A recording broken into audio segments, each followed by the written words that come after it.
Olá, amados irmãos do canal Conhecendo as Escrituras. Aqui quem fala é o irmão Flávio Elias, trazendo mais um estudo da parte de Deus para os amados irmãos. Espero que vocês fiquem até o fim e sejam abençoados com esse estudo. Hoje eu vou falar sobre a parábola das 10 virgens, associar ela ao casamento judaico. Amém? Vamos à leitura do texto que diz assim: Então o reino do céu será semelhante a 10 virgens, que tomando as suas lâmpadas saíram a encontrar-se com o noivo.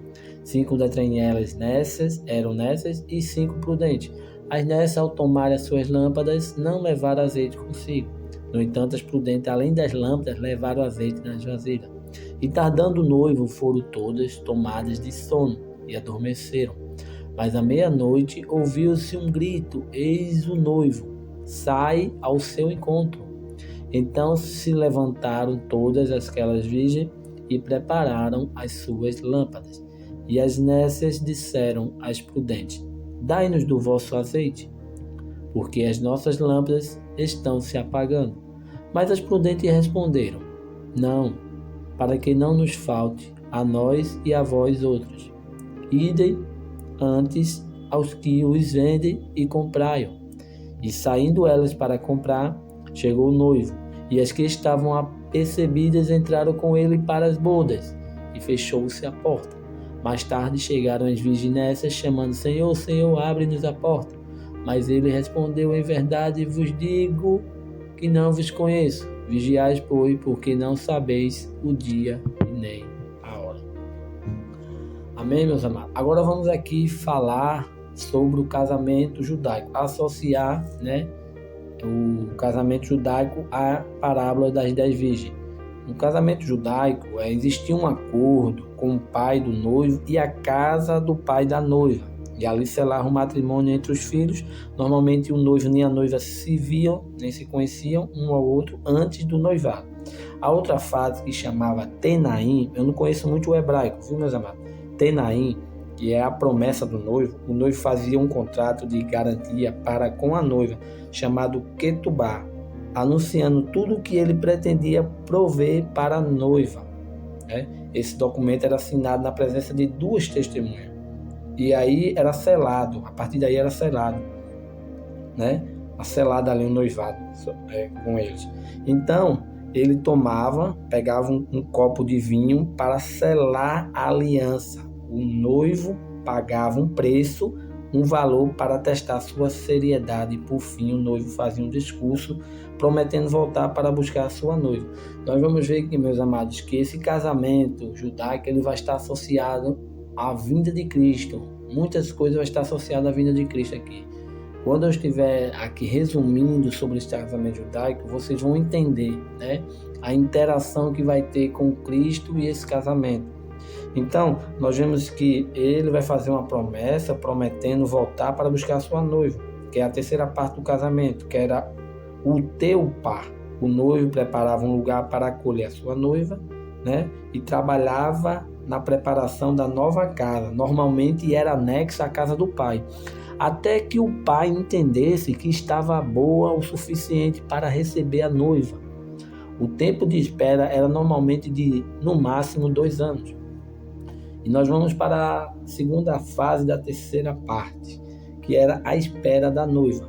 A noiva esperava pelo noivo, que poderia vir a qualquer hora do dia ou da noite. Bastava um aval do pai dele.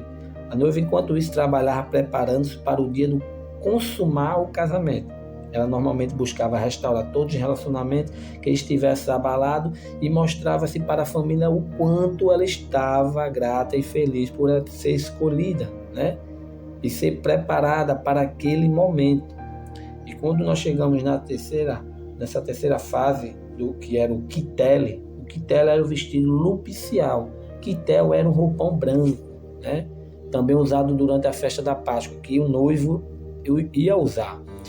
Esse vestido era usado pelo noivo no casamento, e o mesmo vestido que era usado pelo sumo sacerdote durante a festa da expiação. E agora nós vamos para a parte mais importante desse casamento judaico, que era na quarta fase, que eram as damas de honra, amigas virgens da noiva, que assistiam com lâmpadas para o caso do noivo vir durante a noite. E a quinta fase, que era a fase da chegada do noivo, que os cavaleiros, que eram amigos do noivo, corriam na frente e anunciava com o toque de uma chofar, que era um chifre de carneiro, que o noivo estava chegando. Então, cerimonialmente, o pai virava a cabeça para o outro lado, enquanto o noivo roubava a noiva para si, e para sempre.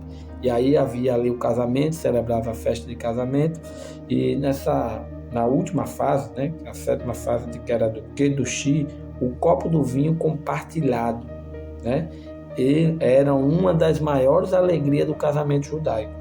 Quando a noiva bebia o cálice do noivo, ela estava declarando que aceitava com alegria o contrato inicial, que era o Ketubá. Então, meus amados, nós vemos que quando Cristo veio, ele fez ali a última ceia e tomou o cálice do vinho, né? Bebei todo, esta é a nova aliança que eu dou em memória de mim, né? Para os discípulos. Ali, Cristo estava fazendo noivado, os discípulos estavam sendo representados ali na noiva e Jesus o noivo, né? Então ali selou o noivado. Cristo vai e quando voltar vai consumar o casamento. Então ali ela estava aceitando, declarando que aceitava com alegria o contrato inicial da Ketubá. O contrato inicial da Ketubá era o quê? Era tudo que o noivo pretendia prover para a noiva. Então é a Bíblia Sagrada. Quando nós aceitamos a Cristo, quando nós noivamos com Ele, nós temos a Sagradas Escrituras, que é todo o contrato, que é a promessa que o noivo tem para nós, está neste livro sagrado. Só para que nós venhamos entender a associação um pouco. Então, meus amados, aqui nós vemos agora aqui a parábola das 10 virgens, né? Nós entendemos que, resumindo também as parábolas das 10 virgens, as prudentes elas tinham azeite nas vasilhas de sol, mas tardando o noivo foram todas tomadas de sono. Mas à meia-noite ouviu-se um grito. Então, esta palavra, o grito, ela vai estar associada no hebraico ao teruá, que era o toque da trombeta, o toque da chofar. A mesma coisa que os amigos do noivo corriam na frente e tocavam a chofar, anunciando que o noivo vinha aí, ou que o noivo tinha chegado. Então, nesse casamento judaico, né, aqui nós temos algo muito interessante, tanto na quarta fase quanto na quinta. Na quarta fase, que eram as damas de honra, amigas virgens da noiva. Essas 10 virgens aqui, elas são amigas da noiva. A noiva está oculta nesta parábola. São as damas de honra, amigas da noiva, essas 10 virgens. Sendo que 5 são prudentes, 5 estão com azeite de sobra. Entendendo que todas as 10 dormiram, né? Elas tomaram de sono e adormeceram, todas as 10. Né? Mas quem acordou ela? Foi o grito dado pelo toque da chofar do amigo do noivo. Eles tocaram a teruá, a trombeta, anunciando para elas que o noivo estava perto. Então, o que eu quero trazer para os amados, que os amigos do noivo, que vão acordar muitos que estão dentro destas congregações, né, que estão dormindo, porque conforme a parábola, todas as 10 estavam dormindo, né? Mas eu não quero que vocês entendam algo errado, porque aqui, como está dito, a noiva, ela faz parte do corpo, o amigo do noivo faz parte do corpo, né? E as damas de honra também vão fazer parte deste corpo, são perspectivas diferentes, mas todas vão fazer parte do corpo. Aqui, quando associa a mulher, está ligada à religião, está ligada ao sistema eclesiástico, né? Às congregações. Não quer dizer que pessoas que estão lá, né, elas não são parte do corpo, sim, mas estão dormindo. O que nós vemos que muitos canais acordaram muitas pessoas, né, anunciando, porque dentro dessas congregações não ensina sobre sombra e realidade, sobre as 2 casas de Israel, né, sobre as 2 testemunhas, sobre os 7 milênios, não ensina. Então, as pessoas ainda estão presas, e quando os amigos do noivo, né, aqueles 144 mil que não se misturaram com mulheres, que representam a religião, então nós vemos que esses amigos do noivo é quem vão acordar, e já acordaram muitas pessoas que estavam dentro desse. Não quero que vocês pensem que quem estejam lá dentro não está salvo, não faz parte do corpo. Sim, só estão dormindo. E é isso o dever do amigo do noivo, de acordar. como muitos estão fazendo, né? Tocando a chofar e acordando as pessoas que estão lá dentro. Então, meus amados, eu associei esses amigos do noivo a João Batista. Lá em João 3:27 diz assim: a isso João respondeu: uma pessoa só pode receber o que lhe é dado dos céus.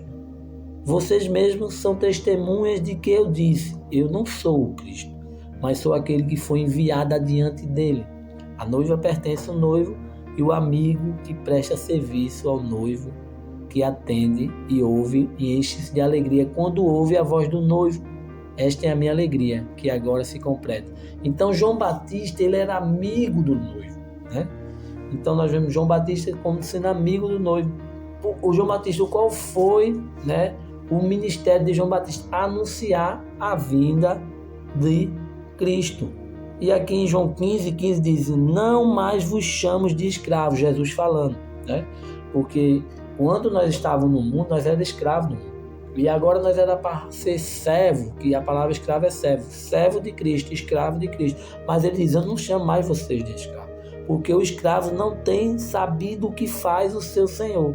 A vós outros, porém, tenho chamados de amigo, porque tudo quando ouvi de ao lado do meu Pai vos fiz conhecer.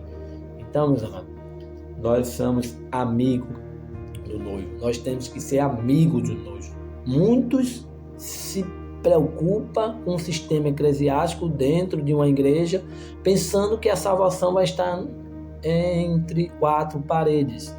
Não. Sei que muitos são homens e mulheres de Deus que estão ali, mas às vezes estão presos a um dogma religioso eclesiástico, né? A um dogma religioso eclesiástico. Quer dizer que não são parte do corpo, são parte do corpo, mas estão dormindo, né? E elas vão ser alertadas, elas vão acordar para a realidade. Então, quando nós somos este amigo do noivo, como o próprio Cristo associou aqui, onde nós podemos ver em Cantares também, aqui em Cantares, Jesus vai falar que é uma alegoria, né? De noivo com a noiva, Jesus e a sua igreja. Ele diz: eis que és formosa, amiga amada minha, eis que és formosa, os teus olhos são como os das pombas, né? Então nós vemos que Cristo chama a igreja de amiga, né? E nós devemos ser amiga, como Cristo associou a amada igreja, a amiga minha, meus amados. Então, quando nós vamos falar aqui de João Batista pregou 3 anos e meio, né? Ele pregou 3 anos e meio anunciando que Jesus, o rei, estava chegando, né? E aí as pessoas não deram crédito, porque isso foi anunciado.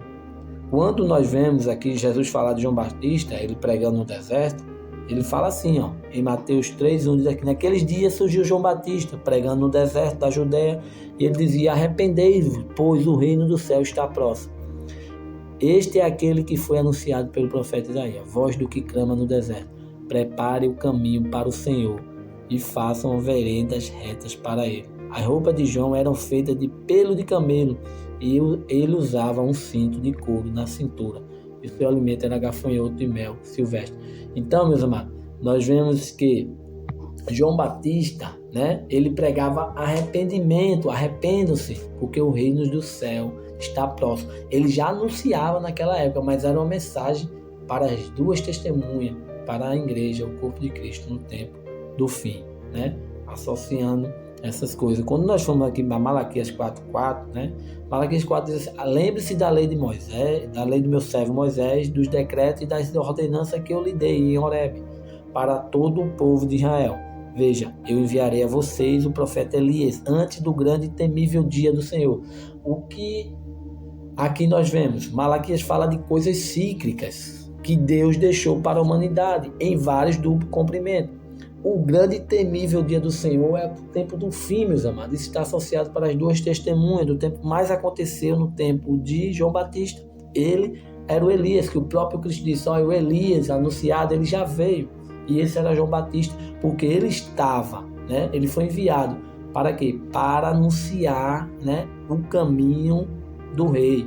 Lá em Isaías, 40, nós vamos ver que ele fala assim, ó, versículo 3: a voz do que clama no deserto, preparai o caminho do Senhor, endireitais no ermo vereda ao nosso Deus. Então, ele estava ali, clamando no deserto, endireitando o caminho para o Senhor. É tão provável que foi 3 anos e meio. Quando se completa esses 3 anos e meio, João Batista sai de cena e Jesus Cristo começa o seu ministério. Então, meus amados, nós vemos que em Malaquias 4 é um duplo cumprimento. Aconteceu ali, né? São coisas cíclicas no tempo de João Batista, sim, porque João Batista ele se vestia da mesma maneira que Elias, por isso ele era considerado como Elias. Da mesma forma que Elias é uma tipificação da igreja, né? Que ele passou 3 anos e meio, Deus alimentando ele na caverna ali com o povo, e naquele tempo não choveu. Da mesma maneira será no tempo do fim com as 2 testemunhas, que vai ter o ministério de Elias e o ministério de Moisés sobre elas. Então, João Batista ele foi associado também a Elias, como a igreja do tempo do fim será associada a Elias, porque ele vai enviar um profeta, né, como Elias. As 2 testemunhas elas vão pregar que não vão chover durante esse tempo. E ali em Apocalipse 11 nós vemos que as pessoas vão amaldiçoar as 2 testemunhas, vão querer que elas morram, e quando elas morrerem vão ficar na praça espalhadas, não vão querer nem que enterrem ela, né? Por causa do ódio da humanidade sobre o corpo de Cristo. Então, meus amados, nós associamos aqui João Batista, né? Essa voz que clama no deserto. Por que essa voz que clama no deserto? Porque a igreja do tempo do fim ela vai para o deserto. Uma para o deserto e outra vão ser mortas à espada, ao fio da espada, né? Vão ser mortos ao fio da espada. Então aqui em Mateus 11, 7, Jesus vai falar sobre João Batista, né? Ele vai dizer assim aos discípulos: olha, enquanto eles, os discípulos de João, estão indo, começou Jesus a dizer à multidão, concernente a João, que quem saíste vós para dentro do deserto a ver? Um caniço agitado pelo vento? Sim, quem saíste a ver? Um homem tendo sido vestido com veste delicada. Eis aqueles trajados às vestes delicadas, não estão nas casas do rei. Então, Jesus queria dizer, olha, ele não está em um sistema eclesiástico como o farisaico, né, do saduceu, dos escribas, dos doutores da lei, não. João Batista ele foi para o deserto, né? Ele se associou à seita dos essênios, né? Foi ensinado por eles e começou a pregar. A voz que clamava no deserto, porque ele começava a pregar arrependimento, arrependimento de pecado. E nós vemos isso, que ele falava com Herodes, né? Herodes representando ali, tipificando, simbolizando ali o falso profeta. A mulher de Herodes, Herodita, representando a Babilônia, a meretriz, né? A qual ela vai perseguir a igreja, e a igreja vai ser morta e decapitada. O que aconteceu com João Batista? João Batista foi decapitado, porque uma parte da igreja será morta. Então, meus amados, eu associo assim essas 5 prudentes, né? As 5 prudentes daqui da parábola, com as 2 testemunhas, e essas 5 com as 2 testemunhas vai fazer uma junção da minorá, que são 7 castiçais. Então, 5 com 2, 7. Então, nós sabemos que nos 7 castiçais, ali na minorá, existe a igreja de Esmina e Filadélfia, que eles estão ligados pelo mesmo caniço, né? E uma, que é Esmina, vai morrer ao fio da espada, vai ser decapitado, sendo que a outra, Filadélfia, ela vai ser guardada, levada para o deserto, né? Está associada a essas 2 testemunhas, vai ser levada para o deserto. Então, as 2 testemunhas que vai acordar essas 5 prudentes, né? Que elas estão dormindo. Elas vão acordar um toque. E outra, essas 2 testemunhas, como foi no primeiro êxodo, da mesma forma que foi no primeiro êxodo, vai acontecer no segundo êxodo. Como Moisés instituiu homens, né, 70 homens para liderar, um por 100, outro por 200, 500, outros por 1000 homens, porque era muita gente para Moisés, no tempo do fim vai ter líderes. Então, esses amigos do noivo vão liderar essas 5 prudentes que estão dormindo para levar para o deserto, né? Porque ali no deserto vai ter líderes, né? Uns vão liderar 100, outros vão liderar 500, outros vão liderar 1000, dependendo da capacidade de cada um. Então nós vemos, meus amados, que Deus já despertou muitos através de canais aí. Eu não preciso nem citar o nome, que tem canais aí que já despertou muitas pessoas. E essas pessoas que serão líderes de 100, de 200, levando uns para o deserto, porque tem que ter liderança no deserto. No deserto não vai pessoas de qualquer jeito, tem que ter liderança. E essas pessoas vão liderar eles, né? Será dessa maneira. Muitos vão murmurar, muitos vão ter muitos Corá da vida, Abião, vão ter muitas pessoas ali murmurando, querendo voltar para o Egito, que é o mundo. Porque o mundo vai estar dando tudo que a marca da besta vai oferecer. Você vai poder comer de tudo através da marca da besta. Então, por isso o segundo êxodo será dessa maneira, até nós chegarmos à terra prometida, que é a Nova Jerusalém. Então, meus amados, você vê que essas coisas são cíclicas, esses trabalhos, né, que aconteceu ali, né, que era João Batista, que foi enviado para ser um mensageiro. Esse trabalho também deve acontecer com a igreja no tempo do fim, de anunciar que o noivo está chegando, né? Então nós vemos que da forma que João Batista passou 3 anos e meio pregando, né, sendo perseguido ali por Herodes, né, Herodites, né, e às vezes sendo morto, decapitado. Ele passou um tempo preso. Uns serão levados à prisão, outros serão decapitados. Tudo que está ligado ao tempo do fim, né, sobre as 2 testemunhas. Essas 2 testemunhas, uma será morta e outra será levado para o cativeiro. Então, meus amados, o que eu quero dizer para vocês, que João Batista pregava arrependimento, né? Ele pregava e confrontava arrependimento. Arrependam-se, né? Arrependam-se enquanto há tempo, né? Porque ele vivia ali, dizendo: arrependam-se, pois o reino do céu está próximo. Essa mensagem é para as 2 testemunhas. É para o tempo do fim, o reino do céu está próximo. É isso que as 2 testemunhas vai clamar no deserto. A voz que clama no deserto são das 2 testemunhas do corpo de Cristo, que ele vai dizer: arrependa-se, o reino de Cristo está próximo, Jesus está voltando. E é isso que a igreja tem que anunciar, né? É isso que ela tem que anunciar. O motivo que João Batista pregava o arrependimento para confrontar o pecado daquela época, o que nós vemos hoje, né? A hipocrisia, a apostasia acontecendo, né? O pecado dentro da igreja, as pessoas querendo trazer o modismo do mundo para dentro da igreja.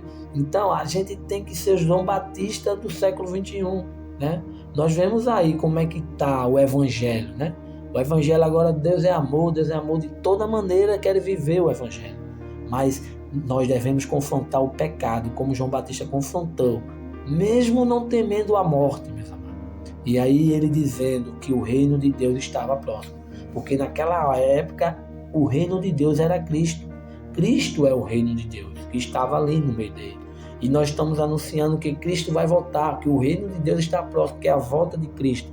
Falando justamente da vinda de Cristo, que é o papel da igreja no tempo do fim, né? Isso foi anunciado, né? E foi prometido que um rei, por Deus, é anunciado nas escrituras sagradas, haviam chegado naquela época de João, e nós temos o dever de anunciar que este noivo vai voltar e vai implantar o seu reino, que ele é rei dos reis, né? Por mais que muitos percam a sua cabeça e morram, mas nós devemos anunciar, nós temos que ser a geração, meus amados. Na realidade, com a igreja do tempo do fim, né? Vai aparecer uma geração de João Batista, preparando o caminho para a segunda vinda de Cristo e anunciando que o reino está próximo. Então, nós vemos que João Batista, 3 anos e meio. A igreja passar 3 anos e meio. Uns serão mortos, decapitados, serão presos, e outros serão levados para o deserto. Vai ser a voz que clama no deserto, anunciando, tocando chofar, né? E mostrando para aqueles que estão dormindo. Entenda uma coisa, que na parábola das 10 virgens, as 5 nessas saíram, e quando voltaram a porta estava fechada. E ali já estava acontecendo o casamento. Eu vou aqui conjecturar, né? Estava acontecendo o casamento, conforme o casamento, né? E aí nós vemos que as damas, eram as damas virgens, era amiga da noiva, não amigo do noivo. Nós não devemos ser amiga da noiva. Não é que quem esteja dentro de 4 paredes não vão ser salvos, vão, mas que você pense que congregação salva, não salva. O que salva é aqueles que seguem o noivo, né? É aqueles que seguem o Cordeiro. Lá em Apocalipse fala de 144 mil que seguem o Cordeiro.